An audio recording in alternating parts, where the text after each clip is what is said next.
Hi, kiddos. We're going to read the next few chapters in Wonder now. We're going to be reading the chapter called Breakfast, Genetics 101, Punnett Square, and Out with the Old. So 4 chapters today. Here we go. Breakfast. Can you pick me up from school today? I said the next morning, smearing some cream cheese onto my bagel. Mom was making August lunch, American cheese on whole wheat bread, soft enough for Augie to eat. While August sat eating oatmeal at the table, Dad was getting ready to go to work. Now that I was in high school, the new school routine was going to be that Dad and I would take the subway together in the morning, which meant he's having to leave 15 minutes earlier than usual. Then I'd get off at my stop and he'd keep going. And Mom was going to pick me up after school in the car. I was going to call Miranda's mom to see if she could drive you home again. No, Mom, I said quickly. You pick me up or I will take the subway. You know I don't want you to take the subway by yourself yet, she answered. Mom, I'm 15. Everybody my age takes the subway by themselves. She could take the subway home, said Dad from the other room, adjusting his tie and stepping out into the kitchen. Why can't Miranda's mother just pick her up again? Mom argued with him. She's old enough to take the subway by herself, Dad insisted. But Mom looked at both of us. Is something going on? She didn't address her question to either of us in particular.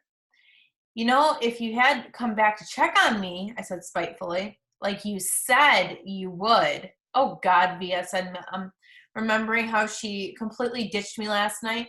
She put down the knife she was using to cut Augie's grapes in half, still choking hazard for him because of the size of his palate. I'm so sorry. I fell asleep in Augie's room. By the time I woke up, I know, I nodded indifferently. Mom came over, put her hands on my cheeks, and lifted my face to look at her. I'm really, really sorry, she whispered, and I could tell she was. It's okay, I said. Via, Mom, it's okay. This time I meant it. She looked so genuinely sorry that I just wanted to let her off the hook. She kissed and hugged me and returned to the grapes. So something going on for Miranda, she asked. Just that she's acting like a complete jerk, I said. Miranda's not a jerk, Augie chimed in quickly. She can be, I yelled. Believe me. Okay, then, I'll pick you up. No problem, said Mom, decisively sweeping the half grapes into a snack bag with the side of the knife.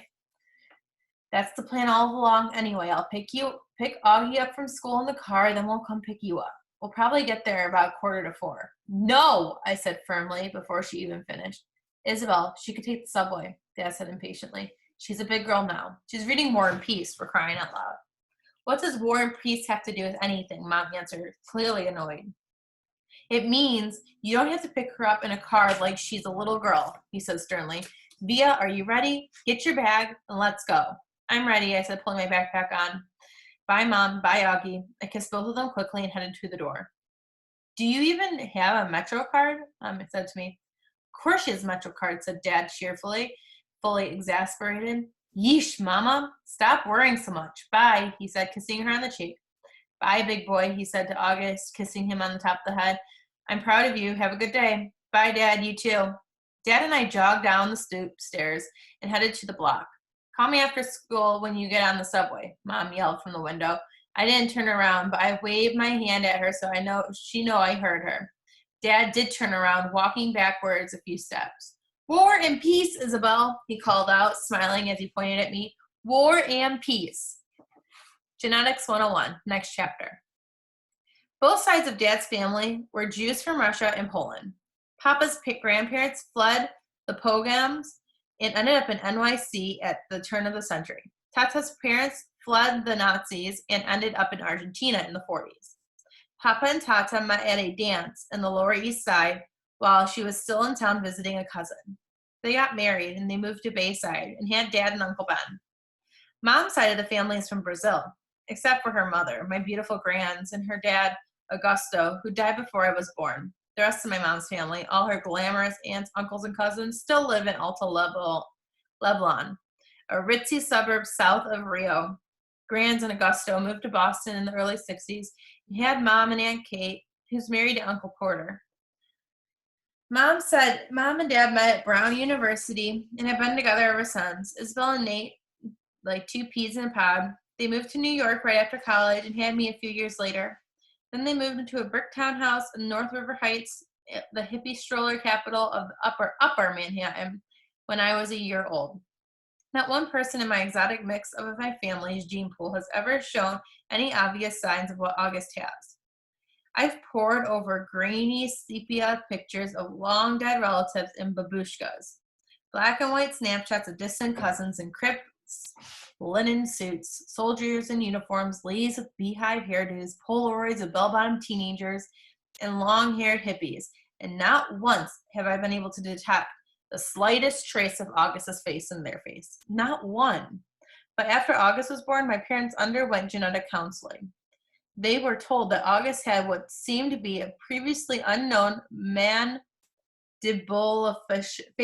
dysostosis caused by an autosomal recessive mutation in the TCOF1 gene, which is located in chromosome 5, complicated by a hemifacial microsomia characteristic of OAV spectrum. Sometimes these mutations occur during pregnancy. Sometimes they are inherited from one parent carrying the dominant gene.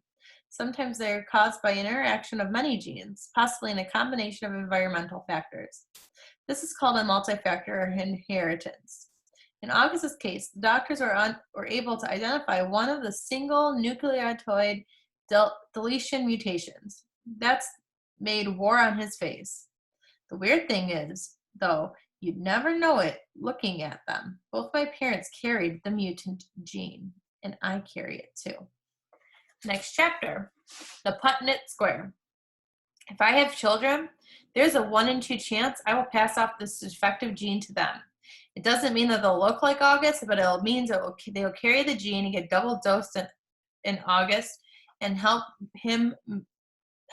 make him the way he is. If I marry someone who also has this gene, there's a 1 in 2 chance our kids will carry the gene and to look totally normal. A 1 in 4 chance the kids will not carry the gene at all, and a 1 in 4 chance our kids will look like August. If August has kids with someone who doesn't have the trace of the gene, there's a 100% probability their kids will inherit the gene, but a 0% chance that they will have double dose of it like August, which means they'll carry the gene no matter what, but they could look totally normal. If he marries someone who has the gene, their kids will have the same odds as my kids. This only explains part of August, that's explainable. There's the other part of his genetic makeup that's not inherited, but just incredibly bad luck. Countless doctors have drawn little tic-tac grids for my parents over the years trying to explain the genetic lottery to them. Geneticists use the Punnett Squares to determine inheritance, recessive and dominant genes, probabilities, and chance. But for all they know, there's more they don't know. They can try to forecast the odds, but they can't guarantee them. Their terms are germline mosaicism, chromosome rearrangement, or delayed mutation, to explain why their science is not an exact science. I actually like how doctors talk. I like the sound of science. I like how words you don't understand explain things you can't understand. Now, there are countless people under the words like germline mosaicism, chromosome rearrangement, or delayed mutation. Countless babies who will never be born like mine. And this will be the last chapter. Out with the old. Here we go. Miranda and Ella blasted off. They attached themselves to a new crowd destined for high school glory. After a week of painful lunches where all they would do was talk about people that they didn't interest me, I decided to make a clean break for it. They asked no questions, and I told no lies.